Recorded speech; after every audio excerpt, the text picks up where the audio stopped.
Assalamualaikum warahmatullahi wabarakatuh. Kali ini saya akan menjelaskan tentang pemeriksaan elektrokardiografi, yaitu pemeriksaan pembacaan EKG. Pertama-tama kita lakukan persiapan alat, yaitu alat EKG lengkap dan siap pakai, kemudian kasa lembab dan kapas alkohol. Kemudian persiapan pasien. Pertama-tama kita menjelaskan dulu tindakan yang akan kita lakukan pada pasien atau keluarga pasien. Kemudian kita posisikan pasien dalam keadaan tidur terlentang. Kemudian proses pembacaan EKG. Pertama-tama kita tak lupa lakukan sanitasi tangan terlebih dahulu. Kemudian kita membuka atau melonggarkan baju pakaian bagian atas pasien, dan juga kita melepaskan jam tangan, gelang, dan cincin atau bahan logam lainnya yang digunakan pasien. Kemudian kita melakukan pembersihan kotoran dan lemak pada bagian dada pasien, juga pada kedua pergelangan tangan pasien dan kedua tungkai kaki pasien, di mana itu akan pada ekstremitas kita akan pasang dengan alat yang dinamakan manset elektroda. Selanjutnya kita berikan gel EKG pada permukaan elektroda yang kemudian kita pasang pada kedua pergelangan dan kedua tungkai pasien. Kemudian kita sambungkan dengan ARD, kemudian kita nyalakan monitor EKG. Setelah itu kabel dari EKG tersebut kita sambungkan pada manset elektroda yang tadi, yaitu dengan kabel berwarna merah pada tangan sebelah kanan, kemudian kabel warna kuning pada tangan sebelah kiri, kabel warna hijau pada kaki sebelah kiri, dan kabel warna hitam pada kaki sebelah kanan. Pemeriksaan ini disebut dengan ekstremitas lead. Kemudian kita pasang juga elektroda dada, yakni disebut dengan pemeriksaan prekardialit. Pada prekardialit ini biasa digunakan sebanyak 12 lead. Selanjutnya kita kalibrasikan 10 mm dengan keadaan 25 mm per volt per detik. Setelah itu, setelah kita kalibrasikan, kita lakukan pembacaan EKG. Setelah kita lakukan pembacaan, kita kalibrasikan kembali.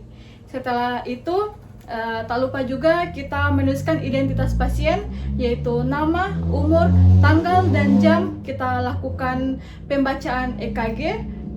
Kemudian kita menuliskan nomor lead dan menuliskan nama dokter yang melakukan pemeriksaan EKG. Dan yang terakhir, kita bersihkan alat EKG dan terakhir juga kita lakukan sanitasi tangan kembali. Baik, selanjutnya di sini ada skenario klinik, yakni nama Tuan Abdul Rashid, usia 56 tahun, jenis kelamin laki-laki, tanggal pemeriksaan 25 Januari 2020. Riwayat penyakit sekarang, dia keluhan utama nyeri dada kiri sejak dirasakan pada 8 jam yang lalu. Selesai dia jalan pagi. Kemudian perjalanan penyakit, nyeri dada dirasakan seperti tertimpa benda berat disertai keringat dingin, mual, dan nyeri ulu hati. Keluhan tidak membaik dengan minum air hangat maupun beristirahat, sehingga pasien makin merasa cemas. Riwayat pengobatan sekarang tidak ada. Untuk penyakit hipertensi, dia ada. Diabetes mellitus tidak ada.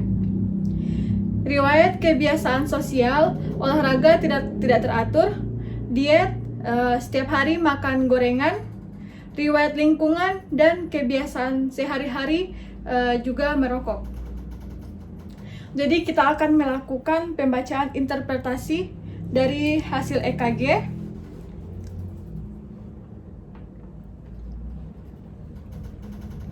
Dari hasil EKG, di sini dapat dinilai bahwa sinusnya di sini dia iramanya sinus, denyut jantung 75 kali per menit, regulitas dia regulasi, aksis dia plus 60 derajat, gelombang Pi 0,8 second, interval PR dia 0,16 second, kompleks QRS juga 0,8 second.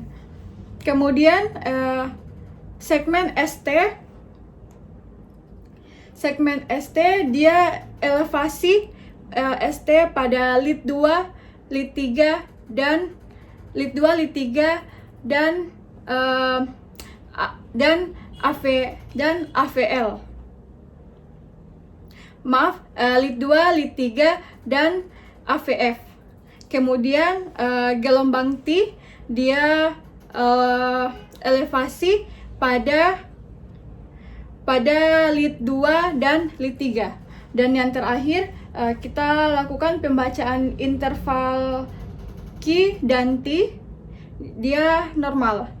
Jadi dapat dikatakan di sini bahwa interpretasi dari pembacaan EKG ini bahwa sinus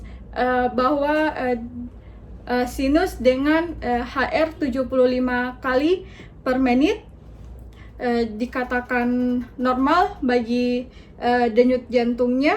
Kemudian pasien juga dikatakan dia pneumoaksis dan elevasi cardiac infection.